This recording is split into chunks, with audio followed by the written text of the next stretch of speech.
Every day, thousands go to work, unnoticed and unremarkable. Frank Miller was one of them, a dock worker at the port of Long Beach, blending into the background. He wore the same faded blue shirt, laughed at the same jokes, and complained about the same long hours as everyone else. But Frank was more than he seemed. Beneath his quiet exterior was a mind always working, always watching. He studied the guards, the cameras, the chaos, searching for patterns and weaknesses. His colleagues saw a reliable worker, but Frank was planning something far more dangerous than moving cargo. Years of hard labor had left him with a bad back and a pension that felt like an insult. He watched millions in goods pass through his hands, yet he owned nothing. Resentment simmered, fueling a plan for escape. Frank wasn't a born criminal. He was a man pushed to the edge. He woke before dawn, heart pounding with the scale of what he was about to attempt. In the mirror, he saw a tired face, but eyes burning with resolve. He was about to risk everything on a single audacious play. His goal: steal $20 million in untraceable cash and vanish without a trace. The world saw Frank Miller, the dock worker. Soon he would be someone else entirely. He would be a legend, or disappear forever. The gamble of a lifetime was about to begin. The port of Long Beach is a city of steel, concrete, and endless motion. Frank had spent 25 years here, learning every rhythm and hidden corner.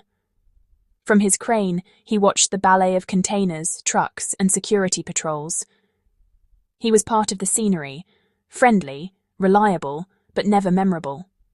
This anonymity was his greatest asset. While others watched the cargo, no one watched the man moving it. Every shift was a rehearsal for his plan. He memorized software quirks, security gaps, and shift changes. Frank blended in, never drawing attention. He was a ghost in the machine, studying the battlefield for his silent war.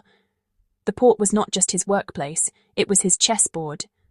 Every day he practiced, waiting for the moment to strike. To everyone else, it was just another day at work. For Frank, it was the setup for the perfect crime.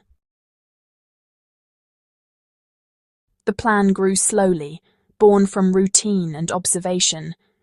Millions of containers passed through the port, most never inspected. The system ran on trust and efficiency, too vast to scrutinize every detail. Frank realized a container could disappear digitally, not physically. He studied the port's logistics software, learning how containers were tracked and routed. He discovered the transshipment hold, a digital limbo where containers could sit unnoticed. He needed something small, dense, and untraceable: cash. Rumors on the docks told of illicit money moving through hidden in ordinary shipments. Frank watched for the right brokers and shipping lines. He became an intelligence analyst, not just a crane operator. The plan crystallized: identify a cash container, clone its digital identity, and swap it with an empty one. The real container would be rerouted to a quiet yard, hidden in plain sight. The empty would go on its way, raising no alarms. The concept was simple, the execution breathtakingly complex. Frank was ready to begin. The heist was a 3-step dance: identification, duplication, and the swap.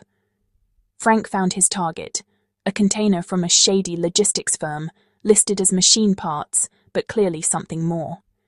He had a 48-hour window before it moved to a secure warehouse. Late at night, Frank accessed the port system, found an identical empty container, and swapped their digital identities. Now the system saw the empty as the valuable cargo and the real one as just another box. During a shift change, Frank used his authority to move containers. He relocated the real, cash-filled container to a forgotten corner of the yard. The empty took its place, ready for pickup. The swap took less than 12 minutes. To supervisors and guards, everything looked normal. The manifest matched, the barcode scanned, and the truck hauled away an empty box. Meanwhile, $20 million sat hidden, officially listed as empty. Frank had used the port's own systems against itself. The money wasn't stolen, it was simply lost in the system. The perfect misdirection. For 2 weeks, the ghost container sat untouched, hidden in plain sight. Frank kept up appearances, but inside, anxiety raged. He knew the original owners would eventually notice, but they wouldn't call the police. They'd search in the shadows, but Frank planned to be gone before they got close. His escape plan was as meticulous as the heist. He bought a used flatbed truck and a decommissioned container, modifying it with a hidden compartment. The day came, Saturday, the port's quietest. Frank attended a public auction, then drove his truck with the modified container to the yard. He presented forged paperwork to a bored guard, who waved him through. Frank was now feet from his prize. The ghost was about to give up its treasure. Every detail had been rehearsed. The final act was about to begin. The risk was immense, but so was the reward. Frank was all in. Every step of Frank's plan was fraught with risk. The digital trail was his greatest fear. Logs could be reconstructed by a skilled investigator. He relied on routine and the assumption that no one would look too closely. The human element was unpredictable. A curious guard or co-worker could ruin everything. But the most terrifying risk came from the people he was stealing from. These weren't bankers, they were dangerous, and they'd hunt him if discovered. Frank lived with constant anxiety, always looking over his shoulder.